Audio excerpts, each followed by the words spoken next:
Hey guys, j'espère que vous allez bien. Bienvenue chez Ladoa. Une belle nouvelle en tant que tel. Le patrimoine de la légende du basketball, Kobe Bryant, continue, se pousse. Et là, cette fois-ci, c'est à travers sa fille aînée, Natalia Bryant, qui vient d'être nommée directrice créative des Lakers, l'équipe que son papa était, les Lakers, une leçon d'héritage et de vision. C'est sûr, je sais, beaucoup de monde vont dire, c'est parce que c'est népotiste, c'est l'enfant d'eux. Et puis, c'est certaines personnes, vous voulez dire que ça devrait être mauvais, que tes parents ont été prévoyants, tes parents se sont assurés de te faire en t'élevant et en rendant les choses plus faciles pour toi.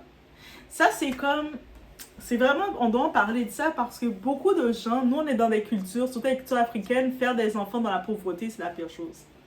Parce que quand tu décides de faire un enfant, tu dois t'assurer de élever ton enfant, de donner un peu plus que toi t'avais à ton enfant. C'est ça le but d'un vrai parent prévoyant. Tu fais pas ton enfant, mais malheureusement, les parents, beaucoup de personnes pauvres de mentalité, ils vont faire des enfants avec l'attente que leurs enfants vont s'occuper d'eux plus tard. Mais ça ne devrait pas être comme ça. Quand tu décides de faire un enfant, c'est que tu es prêt à donner beaucoup plus d'opportunités à cet enfant-là plus tard. Et c'est ça qui arrive et c'est comme ça que ton enfant, il est bénéficiaire de ton travail, de ton éthique, de qu'est-ce que tu représentais. It's about everything. On regarde le tout ensemble concernant Natalia Bryant et son nouveau.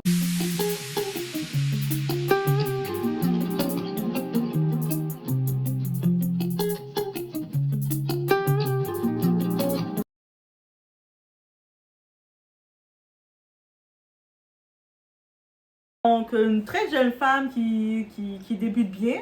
Natalia Bryant vient d'écrire une page d'histoire. La fille de Kobe Bryant est désormais directrice créative pour les Lakers de Los Angeles, l'équipe de son père. Le lieu où la légende s'est écrite et l'endroit où tout a commencé. Les couleurs de Kobe Bryant, c'est mauve et jaune, en plus. Les couleurs des Lakers. Et honnêtement, son papa, je pense qu'il va être fier, il est fier d'elle ou ce qu'il est. Parce qu'au-delà du symbole, c'est une histoire de transmission, de dignité et de préparation. Natalia n'est pas là par hasard. Elle a grandi dans l'ombre d'un homme d'une rigueur, d'une éthique et d'une vision exceptionnelle. Mais elle a su faire sa place avec respect et talent. Elle vient d'ailleurs de produire un court-métrage émouvant qui réunit des images inédites de son père, mais aussi de LeBron James, qu'elle a associé, et Lucas Doncic, vous pouvez taper, aller voir. Une œuvre qui relie le passé, le présent et le futur du basketball. Donc, elle a fait les trois ensemble. Et ce que j'aime dans son histoire, c'est le message caché derrière la réussite. Ce n'est pas seulement une fille de star qui réussit ou qui a été pistonnée, et même si tu es pistonné. C'est pas ça le but d'un parent. Je parle pas des parents pauvres qui font des enfants et puis qui s'attendent que leurs enfants vont payer leur fonds de pension, vont payer leur retraite. Le but d'un parent, c'est que si toi tu étais au premier étage, quand tu fais un enfant, tu t'assures de mettre l'enfant en haut du deuxième étage. C'est comme, le but, c'est pas, tu veux pas faire un enfant que ton enfant se retrouve à vivre les mêmes galères que toi tu as vécu. Tu t'assures que tu dis, j'ai eu tel manque. En faisant mon enfant, je m'assure que mon enfant, il va avoir d'autres types de manques, mais pas les manques que moi j'ai eu qui m'ont fait du mal. Ça, c'est quelque chose. C'est d'être prévoyant. Et c'est ce que son père a été. Donc, elle a été encadrée. Il a fait en sorte, elle a été dans les grosses écoles, là. Enfant de star aussi, veut dire, eux autres, ils ont été dans des grosses écoles. Des écoles où ce que tu mets, ça apparaît dans leur CV. Dans leur CV, ça fait une différence. Il y a ça aussi qu'il faut regarder. Parce que Kobe Bryant, avant d'être une légende, était un stratège. Il a bâti un patrimoine, il a diversifié ses investissements, il a préparé sa femme et ses enfants à hériter d'un nom et d'une mission, pas juste d'un compte bancaire. Et c'est là toute la différence entre la mentalité de la survie et celle de la construction. C'est pourquoi il est essentiel de comprendre que faire un enfant, ce n'est pas juste donner la vie. c'est donner un avenir. C'est tout ton travail qui continue. Quand on dit le patrimoine, c'est ton travail qui continue. C'est pas ton enfant qui va créer ton patrimoine. Ton enfant, tu l'as mis dans la route et lui va continuer sa propre route, mais il est surélevé face à toi. La mentalité de faire des enfants dans la galère en espérant qu'ils nous sauveront demain, c'est une invention des pauvres. Les pauvres, ils vont faire plein d'enfants. Ils vont se retrouver dans des situations qui n'arrivent même pas à manger 3 repas par jour, mais ils pensent à faire des enfants. Ils se retrouvent avec 3, 4, 5, 6 enfants. Des fois, j'entendais une histoire d'une femme qui a 35 ans qui vivait sur l'aide sociale, qui se retrouvait qu'à 5 enfants dans la maison, dans son appartement. Les enfants, ils n'ont même pas accès à avoir leur chambre. C'est compliqué. Et je me disais, mais comment tu peux être consciencieuse comme humain et penser à mettre des humains sur terre dans cette condition-là? Si c'est pas de la méchanceté. Et elle se disait, oui, mes enfants, c'est ma bénédiction. Oui, tes enfants, c'est ta bénédiction. Mais toi, tu es leur malédiction. Donc, c'est ce fantasme de voir ces enfants réussir pour nous, au lieu de leur donner les moyens de réussir pour eux-mêmes. Donc, un enfant ne t'appartient pas, déjà. Quand tu décides de faire un enfant, tu dois te mettre en tête qu'il ne t'appartient pas et qu'il ne te doit rien. Donc, par contre, tu sais que tu décides de faire un enfant, c'est que tu décides, tu es prêt à partager, parce que ton rôle de parent est là à vie. Tu décides de partager, de élever et d'être généreux. Et non le contraire. Ce n'est pas l'enfant qui vient, qui doit être généreux, te donner et qui te doit. Donc, l'excuse, des fois, certains parents vont dire, mais tu me dois ça parce que je t'ai mis au monde. Ça, c'est la mentalité pauvre qui dit ça. Pendant que certains font des enfants sans fondation, les riches, eux, quand on regarde la différence des riches, eux, ils préparent le terrain avant même la naissance de leur premier enfant. Ils s'assurent d'avoir de quoi. Que ce soit le compte en banque. Dès que le bébé est en train de former dans le ventre, le bébé a déjà son compte en banque. Bien garni, là. Ils s'assurent que le nom, l'éducation, la sécurité et la continuité soient en place. Quand tu as la mentalité de riche, tu veux créer, tu veux amener une nouvelle société, tu veux créer une nouvelle communauté. Tu ne veux pas faire des enfants qui vont dans la misère, qui vont galérer dans les coins de rue. Même décider avec qui tu fais l'enfant, tu vérifies. C'est le nom de ta famille. À une époque, c'était comme ça. Le nom de ta famille, c'est qui? C'est ça, ça, ça. Les vérifications sont faites. Ton père, c'est un tel? Oui. Il est dans tel secteur? Oui. Ta mère, c'est un tel? Oui. Elle fait quoi? Oui. Et puis tu regardes, tu vérifies. À une époque, c'était comme ça, c'est par nom de famille. Et par contre, vous serez surpris ou pas surpris, du côté des riches, ils continuent de le faire comme ça. C'est les pauvres maintenant qui se mélangent, qui disent « Ah, mais non, on est tous pareils, on se mélange. » Mais du côté de la mentalité qui construit, c'est dans les films que vous allez voir le riche va aller prendre une petite paysanne. Parce qu'ils veulent que la continuité soit en place. Et Natalia Brand en est l'exemple vivant. Elle ne se bat pas pour exister. Elle marche sur une route déjà pavée, bien mise, bien dorée, bien lustrée. Elle peut même glisser tranquille, sans stress. Parce que le travail, le chemin a été fait pour elle.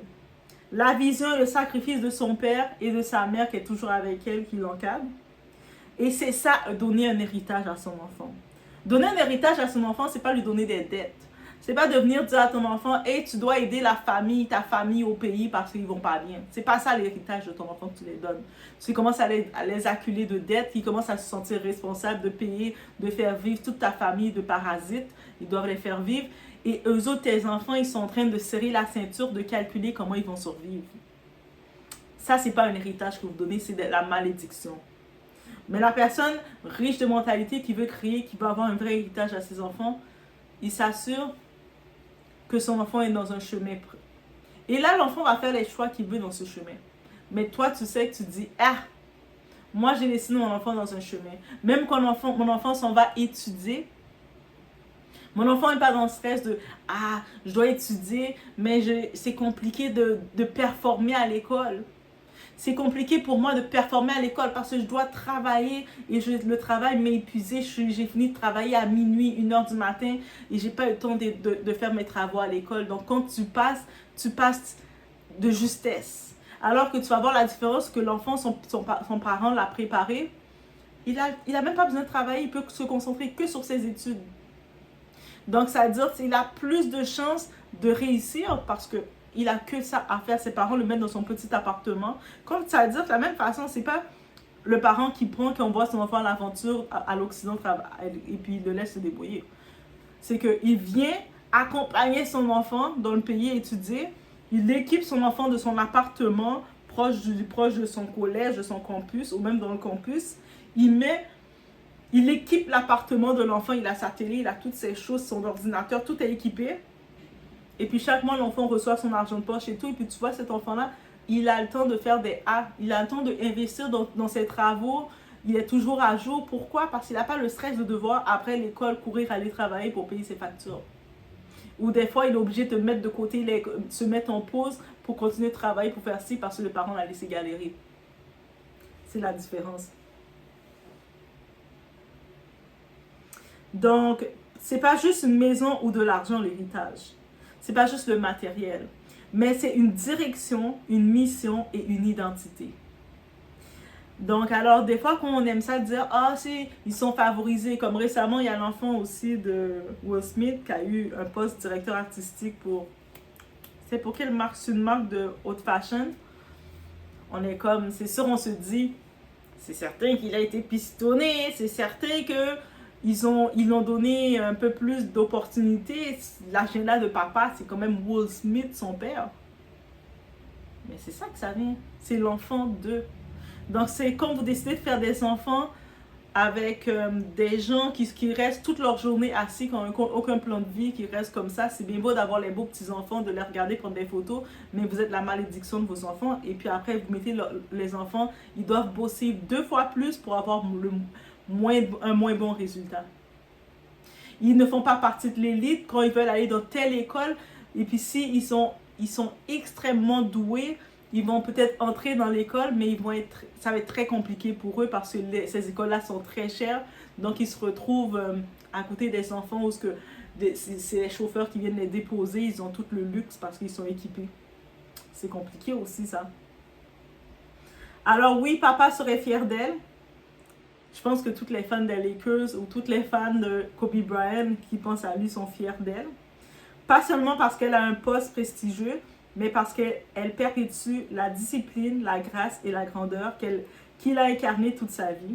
Tu sais, quand on regarde, c'est une jeune femme brillante, on n'entend pas parler d'elle dans quoi que ce soit. Je pense qu'elle elle avait fait son stage, c'est avec Fenty Beauty, dans la compagnie puis oui. Donc elle peut choisir, elle est dans un poste qu'elle peut choisir, que je vais aller faire mon stage. Et puis, les appels se font. Son agenda est bien garni. Et si cette histoire doit nous apprendre quelque chose, c'est qu'avant de penser à laisser un enfant sur cette terre, pensez à laisser quelque chose sur laquelle il pourrait se tenir debout. Parce qu'un vrai parent, ce n'est pas celui qui donne l'essence, c'est celui qui trace la voie, qui donne la route à l'enfant, qui s'assure de mettre le coussin pour l'enfant. C'est ça ton but. Ça veut dire que tu sais que ton enfant va commencer à marcher, mais tu vas mettre des coussins pour pas qu'il se frappe la tête, qu'il se fait mal. C'est le but du parent. Tu veux pas que ton enfant se fait mal. Mais tu vas t'assurer de dire, mon enfant commence à marcher, mais le plancher, s'il tombe, il va se faire mal. Tu vas mettre des petits coussins derrière, des petits sacs de coussins derrière sa tête, comme ça. Même s'il tombe, ça va être doux. Il va faire... Et puis il va continuer. Il va tomber, mais ça va être doux. C'est ça le but. Le but, c'est pas de prendre l'enfant, de dire, il va souffrir plus que moi parce que j'ai souffert. Mais je sais, dans la mentalité africaine, noire, beaucoup de parents se disent que leur but, c'est de faire souffrir leur enfant. Après, ils voient que leur enfant doit galérer encore plus que les autres, ont encore plus de difficultés à prendre leur place, ont encore plus de difficultés à réussir, se retrouvent dans des formations sur des prêts. Et même quand ils sont sur des prêts, ils finissent par trouver un emploi. Quand ils ont fini leur formation, ils doivent rembourser leurs prêts. Et puis, ils se retrouvent... l'héritage qu'on les donne, c'est tu dois aider la famille, tu dois aider toutes les parasites de ta famille qui commencent à te maudire parce que ils disent, elle me sert à quoi cette cousine au Canada? Elle m'envoie jamais des transferts parce qu'ils ne savent pas ta réalité. Tu dois juste être disposé, tel un portefeuille. Eux autres te demandent pas, est-ce que ça va bien, cousine? Je sais que tu es t'empruntes aux études, mais est-ce que toi, tu vas bien? Ils sont collés de toi parce que tout ce qu'ils veulent, c'est tu dois t'engager, ton héritage que tes parents te donnent, c'est que tu dois les donner de l'argent. Donc, ça fait réfléchir, mais sinon, félicitations à Natalia Bryan. J'aime ça, Brian, j'arrête pas de l'appeler Brian. J'aime ça voir des nouvelles comme ça, surtout particulièrement sur les enfants de Kobe Bryant qui restent et de voir qu'ils sont sur une belle petite ligne droite qui était destinée à être. Ça fait encore plus plaisir. Donc, sur ce, on se retrouve aux prochaines vidéos. Et la prochaine fois que vous avez envie, vous voyez les enfants privilégiés, les népotistes, les népo baby, vous avez envie d'être fâché contre eux parce qu'ils ont des privilèges. Rappelez-vous que s'ils ont des privilèges aujourd'hui, c'est parce que leurs parents ont fait le devoir que nous, nos parents, même peut-être n'ont pas fait. Aussi simple que ça. Que leurs parents se sont assurés de créer une dynastie pour eux, un patrimoine, un héritage pour eux qui est au-delà d'une maison. Et même des fois, quand les parents donnent une maison à leur enfant, la maison est habitée par tous les parasites du pays. L'enfant ne peut même pas aller réclamer cette maison-là. Tu vas voir au pays, ton parent va toute sa vie, il a bâti une maison au pays. Toi, tu arrives là, tu sors de l'Occident, tu sors du Canada, de l'Europe ou de n'importe où. Bonne chance d'essayer d'aller dire, c'est la maison de maman, c'est la maison de papa, je vais aller m'installer dedans. Si tu ne vis pas l'empoisonnement, tu vas vivre l'enfer. Tu sais déjà que ce n'est pas ta maison. On sait. Même quand tu vas voir tes grands-parents, là, tu regardes des terres, il y a des terres et des terres que toi, dans ta tête, tu vois plein de plans qu'on aurait pu faire avec. Tu dis, avec toutes ces belles terres-là, on aurait pu faire un système d'agriculture. Good luck que toi, du Canada, tu as pensé à utiliser la terre de ton grand-père maternel pour vouloir investir, créer même une plantation de piment. Ils vont même saboter ton piment, tout détruire pour te punir, dire tu te prends pour qui, d'oser venir travailler sur la terre. Et puis la terre reste à périr. Personne n'utilise la terre, ils n'ont pas d'argent, mais personne ne fait rien avec. Voici, c'est ça les parasites de nos pays qui font. Et c'est cet héritage que nos familles n'arrêtent pas de nous donner. On doit prendre l'exemple sur des Kobe Bryant, guys. Je vous laisse sur ce, on se voit aux prochaines vidéos.